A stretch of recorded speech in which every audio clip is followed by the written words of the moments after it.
বাবা মায়ের মুখে এরকম হাসি দেখলে ইস মনে হয় আমি যেন কত লাকি। কতই না ভালো লাগে দুজনকে এভাবে একসাথে দেখতে। কত না ভালো লাগে এইভাবে ছোট ছোট তাদের শখগুলো পূরণ করতে। তো ভীষণ ভালো লাগে মা বাবার মুখে হাসি দেখলে মনে হয় যেন জীবনের স্বর্গ খুঁজে পেয়েছি আমি। তাদেরকে কিছু উপহার দিলে মনে হয় যেন আমার সবটুকু উজাড় করে তাদেরকে দিয়েছি। তো কি ভালোই না লাগছে দুজনকে একসাথে দেখতে। তো হ্যালো গাইস, গুড মর্নিং সবাইকে, welcome back to my page. তো এখন আর গুড মর্নিং নেই, গুড আফটারনুন হয়ে গেছে। তো আজকে একটা সুন্দর ব্লগ নিয়ে তোমাদের সাথে চলে এসেছি। তো আজকে হচ্ছে আমার বাবা মার অ্যানিভার্সারি, তো সেই কারণে ছোট একটি প্রচেষ্টা আমাদের 3 বোন মিলে। তো আমি এখানে বাড়ি থেকে বেরিয়ে গেছি দুপুরে খাওয়া দাওয়া সেরে, প্রায় এখন 4:45 মতো বাজে। তো এসে রাস্তায় দাঁড়িয়ে আছি টোটোর জন্য। তো মেয়েকে এই যে রেখে যাচ্ছি দিদির কাছে। তো দেখো ওর অবস্থাটা খুব খারাপ, ওর নিজের ছেলে নিয়ে আমার মেয়েকে নিয়ে ও আর পারছে না। তো যাই হোক, ওকে আমাকে রেখেই যেতে হবে, কিচ্ছু করার নেই। তো এদিকে দেখো আমি পেয়ে গেছি একটা টোটো, তো টোটোয় উঠে পড়লাম, এখন বেরোবো। তো চলো যাওয়া যাক। তো যেতে যেতে তোমাদেরকে এটা দেখায়, তো এটা ভীষণই ভালো লাগে আমার। আমাদের এটা হচ্ছে পুরনো মন্দির। তো এর পাশে এই যে এই জায়গাটা, এটা হচ্ছে আমাদের পুরনো বাড়ি। তো এখানে আমার বাবার আগের বাড়ি ছিল, আমার ঠাকুরদাদার। তো ওখানে আগে আমরা থাকতাম।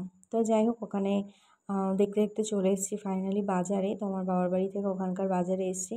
তো এইখান থেকে একটা গিফট নেব বাবা মার জন্য। তো কী নেব, তো চলো সেটা তোমাদেরকে পরে বলছি। তো এসে এখানে বসে আছি, দাদাভাই বললো যে ওটা এখনও রেডি হয়নি, একটু আনকমপ্লিট আছে, তো একটু বসতে হবে, একটু লেট হবে। তো ফাইনালি অনেকক্ষণ বসে থাকার পর একটা বান্ধবীর সঙ্গে দেখা হলো, গল্প টল্প সেরে গিফটটা নিয়ে চলে আসলাম বাড়িতে। এসে মেয়ে তো ভীষণ আমায় দেখে খুশি হয়েছে, মা কতক্ষণ ছিল না। তো মেয়েকে নিয়ে এখন বেরিয়ে যাচ্ছি হচ্ছে কেক আনতে। তো আজকে যেহেতু মা বাবার অ্যানিভার্সারি, তো একটা কেক না কাটলে কেমন একটা হয়ে যায় না, ওই কারণে মা আর বাবার জন্য একটা কেক আনতে যাচ্ছি। তো কেকটা আনতে যাচ্ছি আমাদের পাড়ারই একটা মেয়ের কাছে। তো এটা হচ্ছে আমাদের বাড়ি থেকে একটু পার করে মোড়। তো এটাকে আমরা ছোটোর থেকে জানি, এটার নাম হচ্ছে মোড়ের মাথা। তো এটা আমরা সবাই জানি, এই নামেই সবাই চিনি।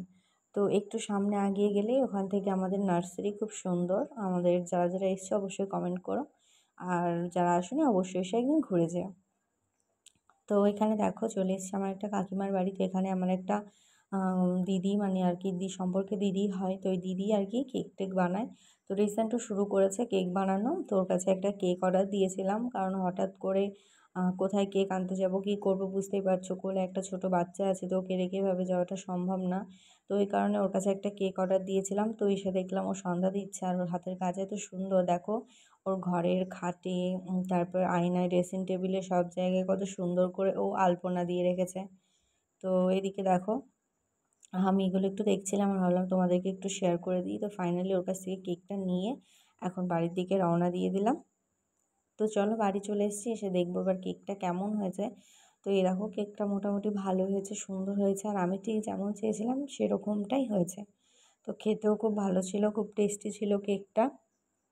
তো এদিকে দেখো তোমাদের দাদাভাই আবার ফুল পাঠিয়েছে।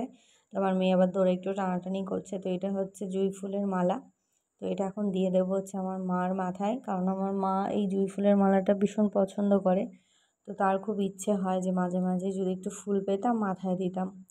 তো সেই জন্যই আজকে মনে হলো আমার যে মার একটা স্পেশাল দিনে তো মার এই ছোটো ইচ্ছেটা যদি একটু পূরণ করতে পারতাম। কারণ অনেক সময় টাকা দিয়েও অনেক বড় বড় ইচ্ছে পূরণ না করতে পারলেও আমি মনে করি ছোটো ছোটো ইচ্ছেগুলো পূরণ করতে পারলে অনেকটা আনন্দ লাগে। তো এটা আমার ভাবনা চিন্তা, তো আর জানি না কার কেমন ভাবনা চিন্তা।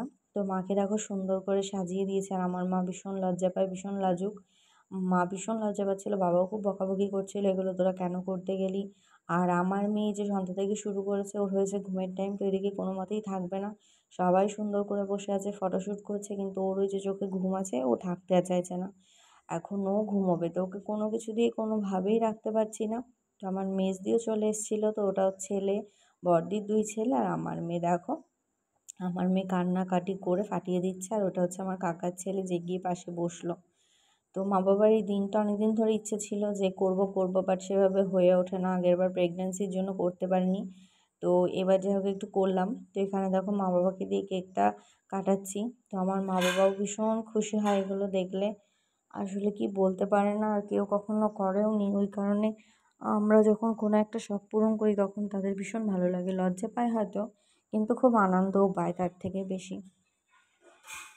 তো যাই হোক দেখো এদিকে কেক কাটিং হয়ে গেছে। তো এখন কেক কাটিয়ে মাকে দিয়ে বাবাকে খাওয়াচ্ছি, বাবাকে দিয়ে মাকে খাওয়াচ্ছি।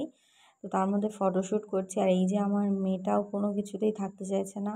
তো ঠিকঠাক করে ভিডিও ক্লিপগুলো নিতেও পারিনি, এমনকি ভালো করে ফটোও নিতে পারিনি। তো মেয়ে যেহেতু কাঁদছে, তো মেয়ের আগে কোনো কিছু না। তো এদিকে দেখো দিদি আবার একটু মিষ্টি খাইয়ে দিচ্ছে। মা বাবাকে একটু মিষ্টি মুখ না করালে হয় না, শুভ দিনে আমরা মিষ্টিটাকে খুব শুভ বলে মনে করি। তো দেখো এদিকে ভাগ্নে মানে পুরো একটা ফুল টিম আমাদের, আমার বাবা মা 3 মেয়ের 4টে বেবি, মানে একেবারে ফুল কমপ্লিট। এখনও হয়নি, এখনও হয়তো ফিউচারে আরও বাড়তেও পারে। তো যাই হোক এগুলো একটু মজার ছলে বলছিলাম। তো এদিকে দিদি মিষ্টি খাইয়ে দিল আর জলও খাইয়ে দিচ্ছে। আর আমি যেহেতু ভিডিও ক্লিপ নিচ্ছিলাম আর আমার মেয়ে কোলে ছিল, তো ওই কারণে আমি কিছু করতে পারিনি। তো এটা হচ্ছে ফাইনালি বাবা মার গিফট। তো চলো তোমরাই দেখে নাও।